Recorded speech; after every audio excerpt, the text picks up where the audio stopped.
What's going on, everybody? My name is Zach. I stream on Twitch, and today I'm going to talk about some piece of advice that I wish that I knew when I first started streaming. Advice number one is to be kind to everyone. If you're rude to anyone in chat, then it can be a huge turnoff to some of the people coming in who may just be lurking and you don't know they're there. And then also, instead of getting mad at someone, if someone says something inappropriate or maybe that you don't want inside your chat, you can utilize multiple features inside of Twitch. One of my favorite things is the timeout command. What that does is it times the person out for however many seconds. I think default is 10 minutes. And it allows you time to talk to them and let them know what they're saying wrong. And then if they come back in the chat and they're still being inappropriate or toxic, then you can use the ban command. And it's much better than letting toxicity inside your chat. Advice number two, don't worry about having a lower viewership, especially if you're brand new to streaming. It's super hard to build a community, and unless you already have a huge following on another platform, you will not get a big following in the beginning, and that's okay. It's something that's definitely discouraging to a lot of streamers, including myself when I first started. You feel like maybe you get one follow a week, when in reality, that's pretty good. You just keep building those numbers up and just keep grinding. It's a long process. It's not something you're gonna get big overnight. Advice number three, similar to a low following in the beginning, you're going to have low viewership as well, and that's okay.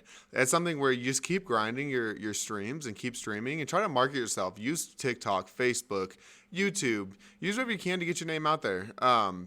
In the beginning, you're going to have low numbers, and you may feel a lot discouraged by that. But just know that it's all right to feel a little discouraged in the beginning. As long as you get back up the next day and try again and just keep trying, the views and the follows will come if you try hard enough.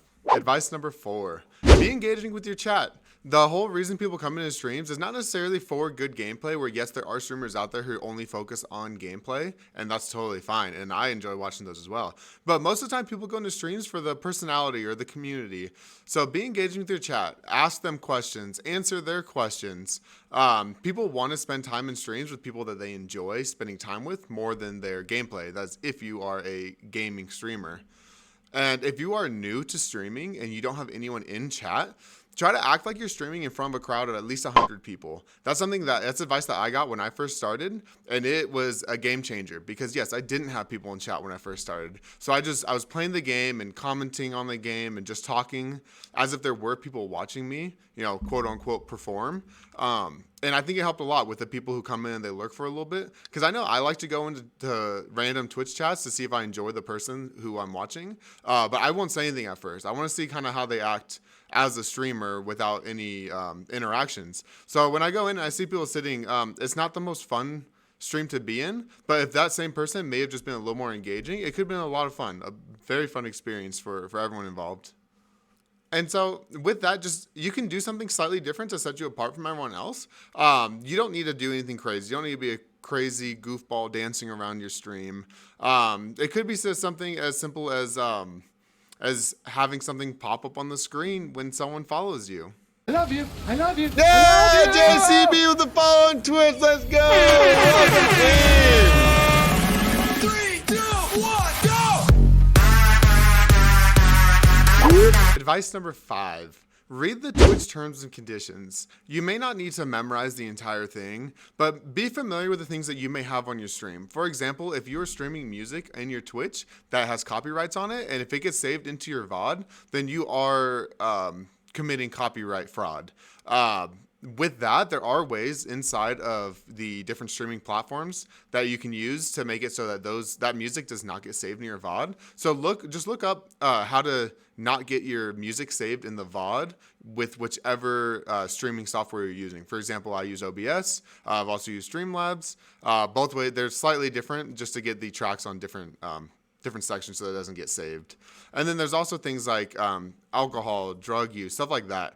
There are rules inside the terms of condition for those substances that make it so you can do, for example, you can drink on stream. However, if you get belligerently drunk, you will get your account banned. So stuff like that is good to be familiar with before you start streaming or have that as a part of your stream. Advice number six. So what I think is good is to have a set of rules for yourself when you start streaming. And these are rules where you can add rules, you can take rules away later. But I think it's good to have a set of rules for yourself and your stream that will set you up for success in the future. For example, I have a few rules that I live by every time. My rule number one is everything I do is free in my channel. I don't want anyone to not be able to participate in something because they may not have the money or they just can't afford it. I don't want that to be a part of my channel, so everything I do is free. So if someone wants to 1v1 me in the video game that I'm playing, then I have channel points set up on Twitch. Channel points are free. You save them up, and there's different ways, free ways to achieve those channel points. Another thing that I do is I don't shout people out unless I know who they are and I endorse them. That saved me a lot of trouble because I've seen other people just shout other streamers out blindly. And then I'll go to those streams and I'm like, okay, my streamer that I like to watch has shouted this person out. They must be good. And they may be using vulgar language or something where like I don't like. And so now it reflects on the person that shouted them out. And it kind of shows on their character as well, unfortunately. And then another one is similar to the first one, but it's overall fairness. Everything I do, I want to be completely fair for everyone. And when I say everyone, I mean the mass majority of people, because there are people who maybe are younger and their parents won't let them have Twitch, or they may not be allowed to have Discord. So what I do is fair for the majority of people. So the channel points on Twitch is one thing to make things fair. Anyone can save up channel points. Everyone can save up channel points at the same amount of time.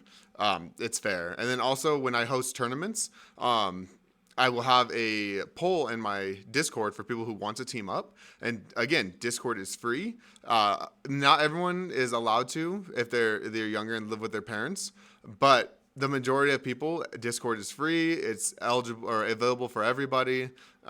So I stick to those options. Advice number 7 is have a schedule. Starting out streaming is hard, especially most of the time when people start streaming, they're still working a full-time job. I know I still work my full-time job. And so it's hard to have a schedule. But if you're able to kind of look at your overall weekly schedule and schedule times throughout the week, most people, like myself, I post my schedule in Discord so everyone knows when I'm going to go live. It helps with the viewers who are your following, who are starting to keep track of when you're going to live. They want to know when you're going to be live next. And so it also saves you people asking you all the time, are you going live? If you have a schedule and you stick to your schedule, no one will ever have to ask you and everyone should know. And then, of course, if anything changes on your schedule, people do understand that as well. I utilize Discord a lot as well as many, many other streamers to keep people up to date. If I am scheduled to stream today at 5 o'clock, but something comes up, I will shoot a quick message out to Discord and let them know that schedule is changing. And it always works out fine. Advice number 8, and this is something where it is very person to person. This is my own personal advice. Have a starting soon screen. That's a screen where it says starting soon and it has a time down. What this does is it's more than just giving you time to start the stream and get ready. It gives people time to kind of get in chat, so you're not just sitting there in front of nobody for a minute or two before they come in and start interacting with you. My advice is don't have a start and soon screen for more than 2 minutes. I know a lot of people do it more, and I don't want to see people attacking me in the comments. This is my own personal opinion. But have a start and soon screen, 2 minutes or less. It gives people enough time to get to chat, say hi, say I'm here, collect their daily channel points if you have that set up on your stream. And then when you hop in the chat, make sure you are welcoming everyone and greeting everyone who's already been in your chat. As you get bigger, it does get harder. But do your best to greet everyone who got there so fast. Because if you started your stream within 2 minutes, you have 10 people in your chat. Those 10 people, they clicked on it immediately once they saw a notification pop up to be there for you. So the least you can do is acknowledge them and let them know that you're thankful for them being there so soon.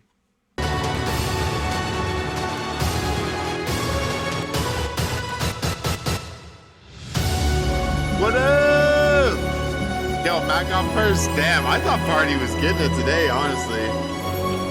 I thought Party was getting that one. Yo, what up, Matt? What up, Party? What up, Zerder? What up, Shadow? What up, Ghost? What up, Slay? What up, Funko? What up, Chizo?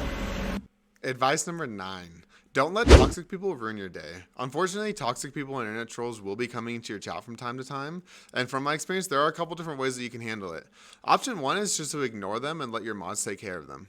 And then option number 2 is if you do want to acknowledge them, don't let them get you mad. Handle it in a nice, calm manner.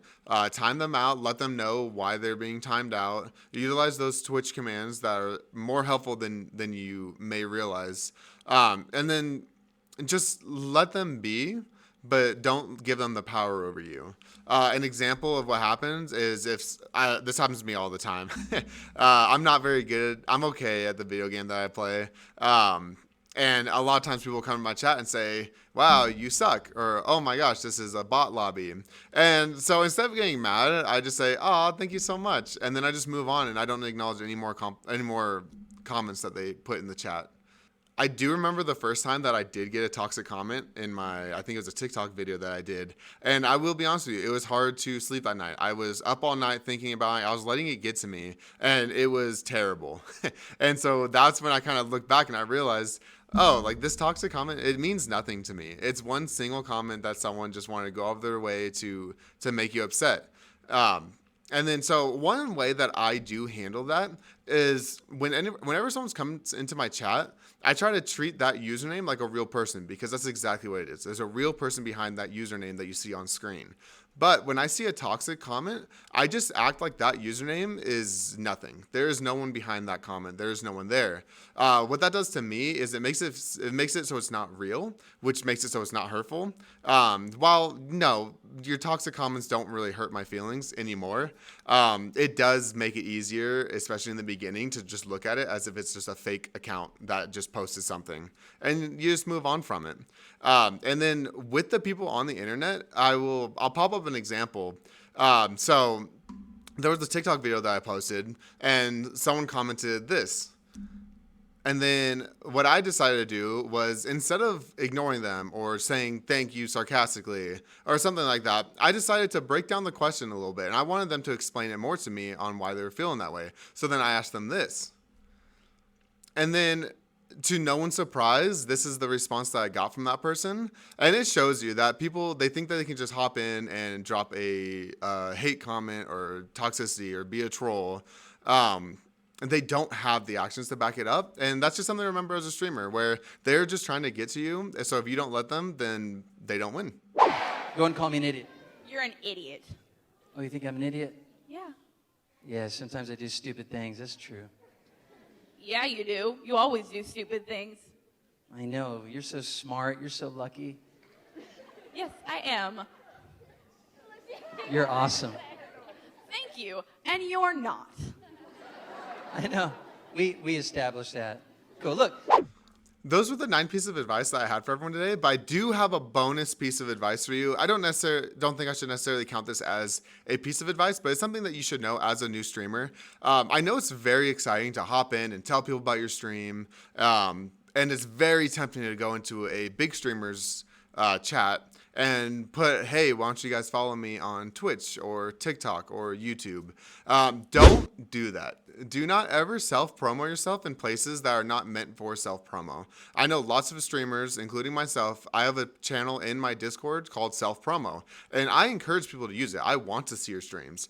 But during the middle of my stream or someone else's stream is not the time or place to do that. And so that's something you always have to remember about that. Also, another thing, don't ask people to raid you. I know I get that question a lot. At the end of my stream, I love to raid. I love to raid my community and someone else's. I have the best community for raids, and I will die on that hill. But don't ever ask someone to raid you. The whole point of a raid is to surprise someone. Just hop into their stream mid-stream and give them a bunch of more viewers, or introduce your community to someone else that streams that you like.